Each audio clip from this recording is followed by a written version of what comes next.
はい、それでは今回もね、ミニチュアダックスの続きをやっていきます。今回はね、耳を作成してね、ちょっとね、耳の取り付け方、これのね、解説をしたいと思います。まずはね、耳を作っていきます。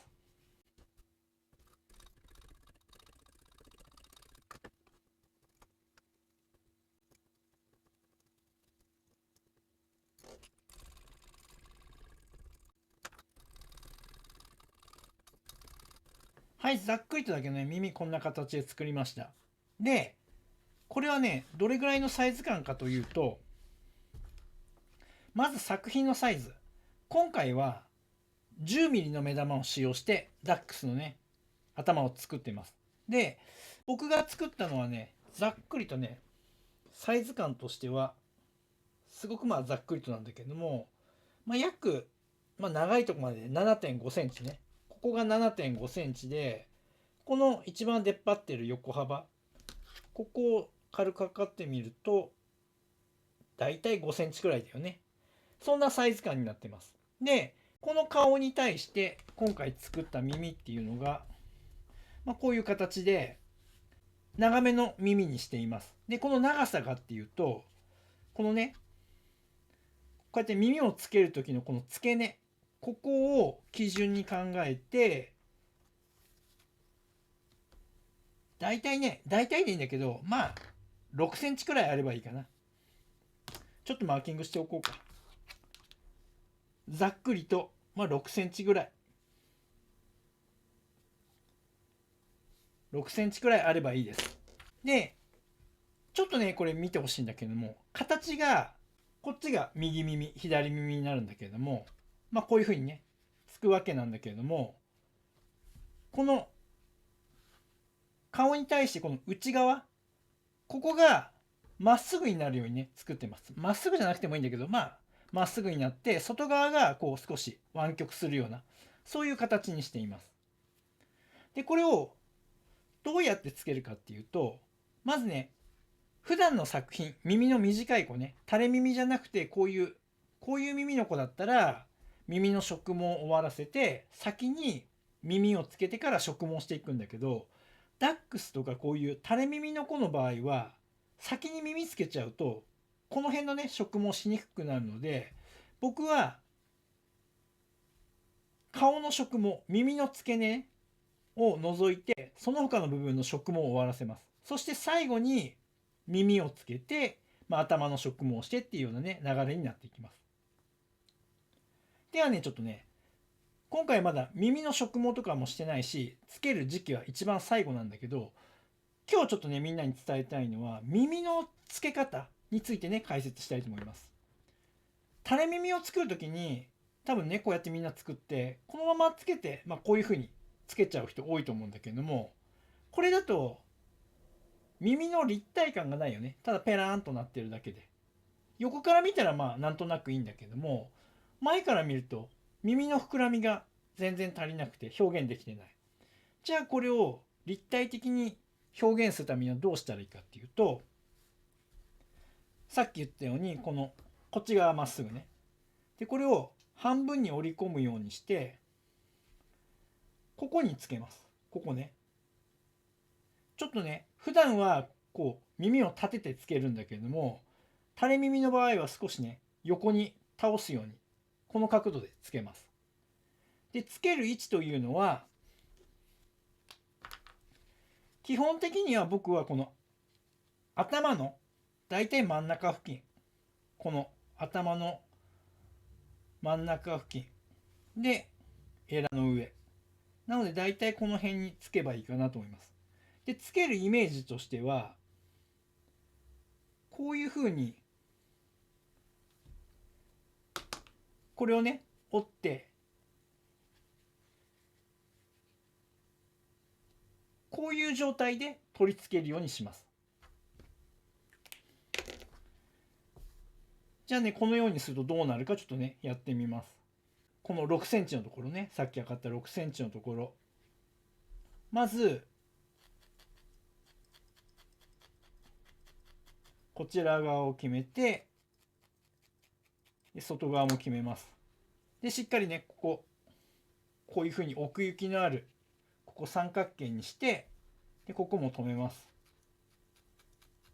で一旦ねちょっとね外れないように軽くこういう風に三角にして止めます。こんな感じね。ってなるとこんな感じになりますよね。でこれをそのまま素直にこういう風に顔のここのまっすぐになっている部分を顔の横に這わすように下に下ろしてあげる。すると前から見た時に耳の膨らみが見えるよね。で裏返しにすると耳こういう風になってます。こういう風に。でこのまま下ろしただけだと戻っちゃうのでこういう風に下ろしてあげてこの辺ね押さえておいて、ポイントとなるのはねこの折り込みをしっかりとね折ってあげる。このまますると折れ目がつってこういう風に記憶計上するよね。でモデルの写真見てほしいんだけれども、ここの耳の上がってるポイントもう少し下だよね。じゃあ下にしたければこの折り込みをもう少し下げるようにして、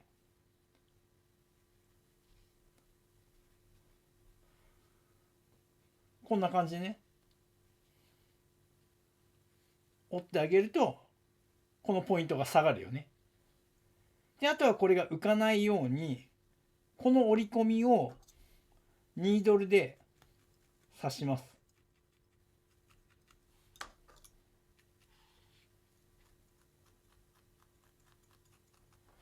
でこれは裏側のこことくっつけるという意味じゃなくて、この形で記憶計上するようにただねここを固めるだけです。貼り付けてくっつけるわけではない。このようにすることで手を離してもねこうやってしっかりとこの形を保つことができる。裏から見るとこんな感じね。でこれを植毛した後の耳でも取り付けた時に同じように調節して植毛している毛の上からこういうふうに針で刺して記憶計上させてこの形を作ってあげるっていうふうにやります。でねモデルの子ちょっと見たら分かるんだけれども、ちょっとここ耳外側にこういうふうに跳ねてるよね。こういうのもこの形にして、裏側でもいいしここをね細かく刺してあげることでこの形はねキープできるから、そのようにして耳の形を整えます。そんなとこですね。でこれは最初にも言ったように耳の取り付けは植毛した後につけるので、今回はねこの耳の取り付け方の説明だけで終わりたいと思います。はい、左右のねエラの植毛が終わりました。でねちょっとねこのエラの植毛とかねこうやって見てもらったら分かるんだけども、ベースの形からねそんなに大きく形が変わってないよね。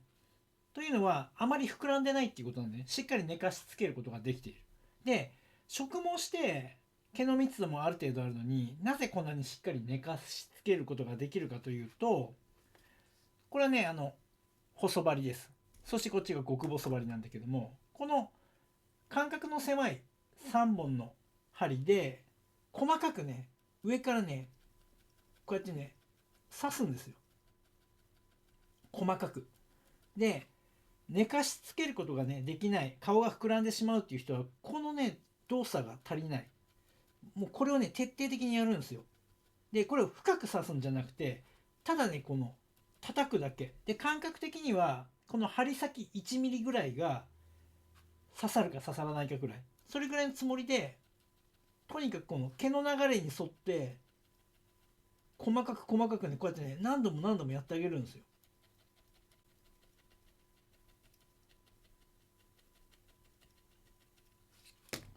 そうすると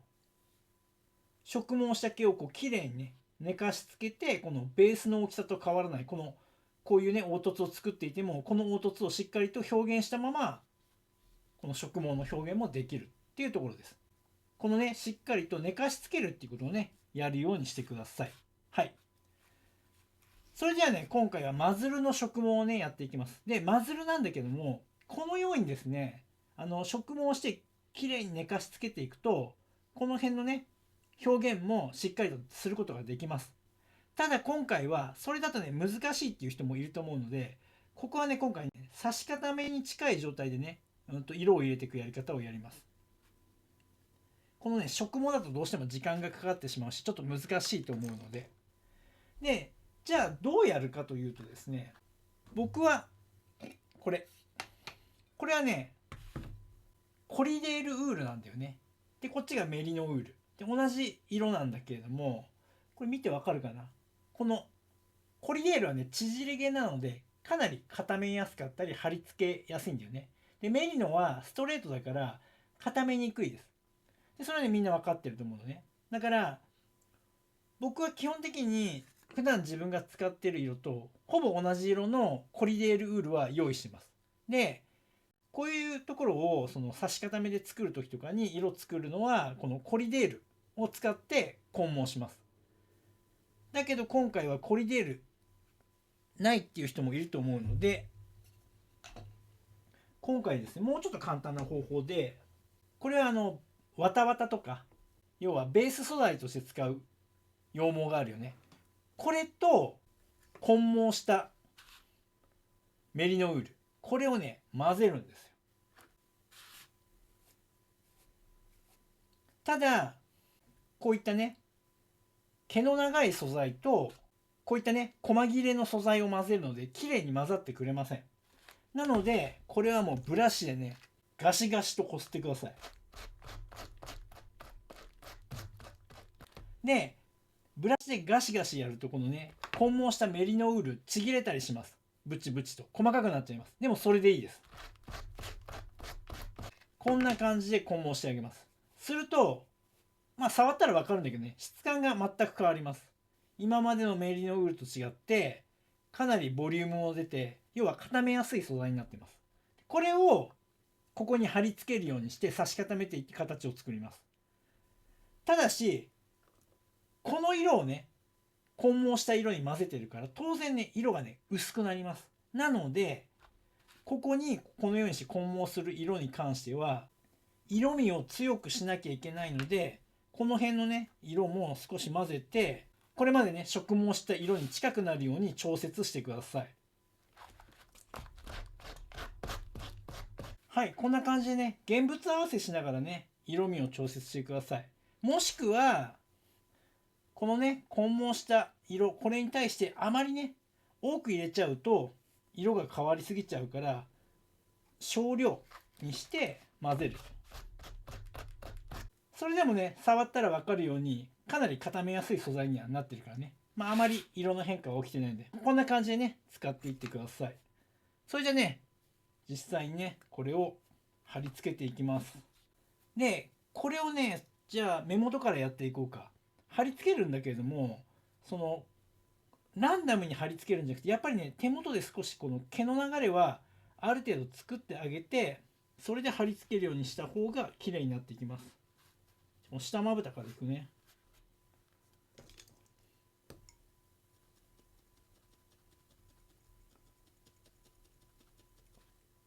これはねもう貼り付けていくだけだからここのねこのベースの凹凸をしっかり意識してこの形を出すように貼り付けていくね。ちなみに今これはスピードバリでやってます。これも深く刺しちゃうとベースの形変わっちゃうからほんと僕の感覚としては先端 1mm を刺すぐらいのイメージでやってます。でそれを細かく刺してこのベースの凹凸それをねしっかりと再現します。でこの目元のところはね際までしっかり入れてあげます。でこの時も目が広がりすぎないように注意しながらやるね。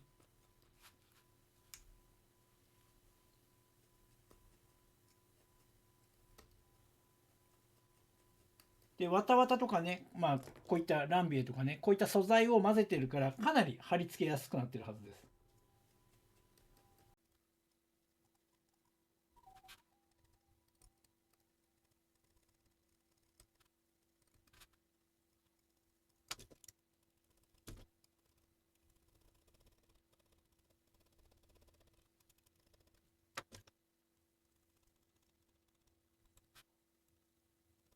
で顔はね凹凸見失わないようにこまめにカットしていきます。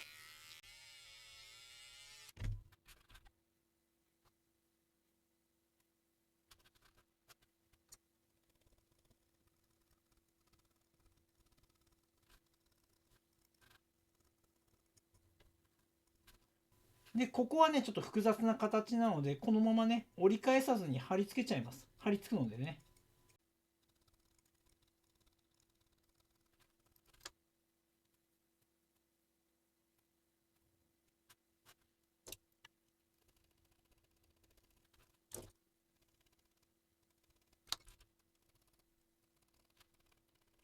でこれもそのまま折り返したりせずにこのまま貼り付けれるので貼り付けていきます。ただし一番最初に言ったようにね、この辺の植毛した毛をこう寝かしつけるのと一緒で、同じように貼り付けるために細かくね刺してあげてください。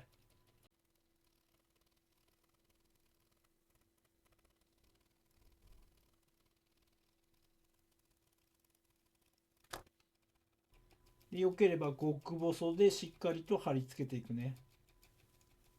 でここもねシワがあったと思うんだけれども、この辺も意識しながらこのシワをね形作りながらしっかりと貼り付けて差し固めていく。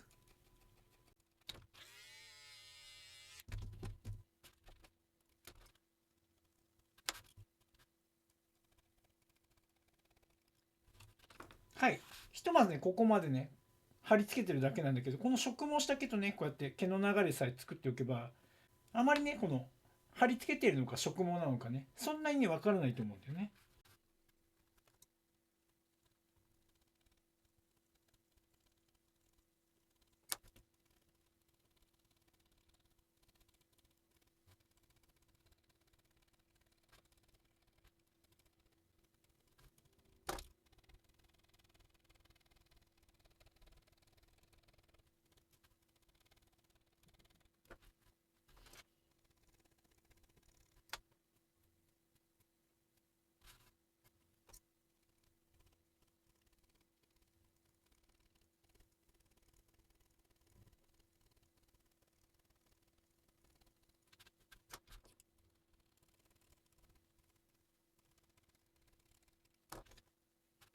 で時々ね毛の流れも乱れてくるので、僕はこうやって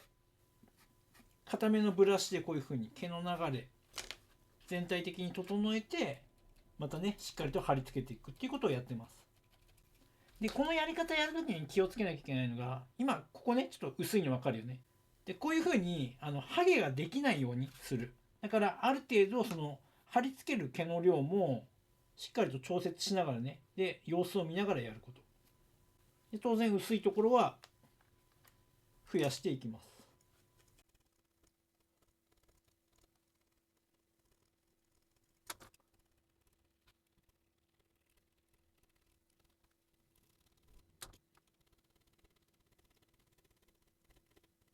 はい。でね、マズルの先端、ちょっと明るい色だよね。だからここはちょっと明るめの色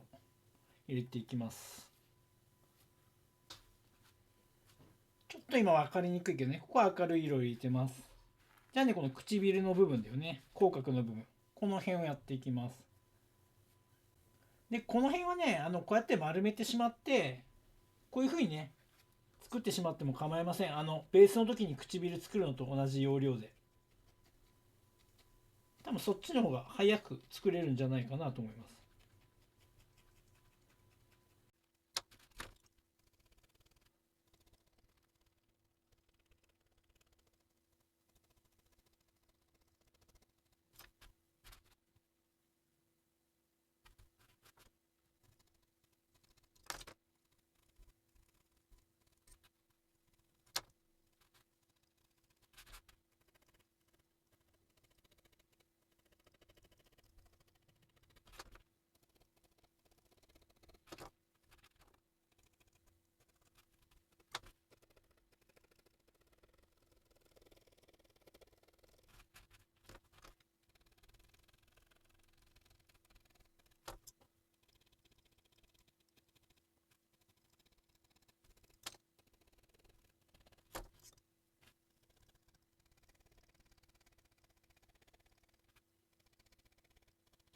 はい、ちょっとね、今ね、簡単にちょっとね、顔のシワつけとかね、凹凸をね、出します。まあ、ここはね、本当はね、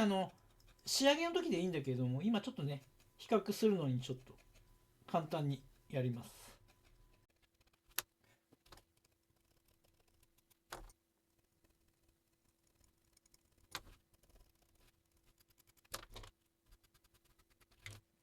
はい、ひとまずねこんな感じです。どうだろう、左右比較してその貼り付けてる方とまだね貼り付けてないベースの段階の状態でも全然大きさ的に変わらないよね。でもしっかりと色はついてる。で毛の流れもまあそれなりにねこの辺の植毛した毛とあまり変わらないようには見せられてるから、これねもうちょっと綺麗にできるんだけども、ひとまずこんな感じで貼り付けて作ることができます。こんな感じでねしっかりとまず素材を作って固めやすい状態にして、それをねこの形を見失わないようにしっかりと貼り付けていく。注意点としてはハゲができないようにしっかりと素材をかぶせるっていうことと、もしハゲができているところはしっかりそこもかぶせてあげる。あとは毛の流れがね植毛したところと同じように見えるような流れは意識して作っていくっていうふうにやってみましょう。それではね反対側も、そして顎周りをねやっていきます。ご覧いただきありがとうございます。このチャンネルは羊毛フェルト作家を仕事にして生計を立てている僕が、フェルト作家を目指している人やもっとスキルアップしたい人、そんな人に向けてリアルな作品の作り方だけではなく、誰も教えてくれない作家になるために必要な考え方、そういったことを発信しているチャンネルです。ぜひね、自分のスキルアップのためにチャンネル登録して活用してください。あと、公式 LINE もやっています。この公式 LINE に登録してくれた方にだけ、僕がやるオンラインレッスンなどの案内が届きます。僕から学んでみたいと思う方は、ぜひね、LINE 登録をお願いします。概要欄にリンクが貼ってあります。そこから登録してください。